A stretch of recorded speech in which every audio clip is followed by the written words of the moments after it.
شاہ صاحب یہ چیز تو بڑی مبارک چیز ہے کہ اللہ تعالیٰ کسی شخص کو یہ توفیق بخش دے کہ وہ دوسروں کے دکھوں کو اپنا دکھ سمجھنے لگے. یہ بات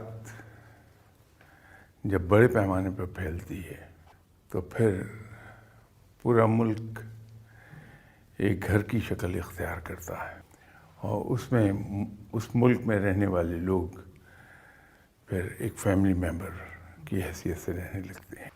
تو اس پر تو یہ تو خوش ہونے کا مقام ہے کہ رب تعالیٰ نے ہمیں یہ توفیق بخشی ہے کہ ہمارے یہاں لوگ دوسروں کے دکھوں کو محسوس کرتے ہیں اور اس کا مداوع بھی کرنے کی کوشش کرتے ہیں اپنے وسائل میں رہتے ہوئے.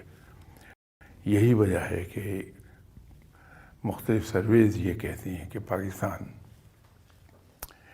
چیریٹی کرنے والے ممالک میں سر فہرست ہے.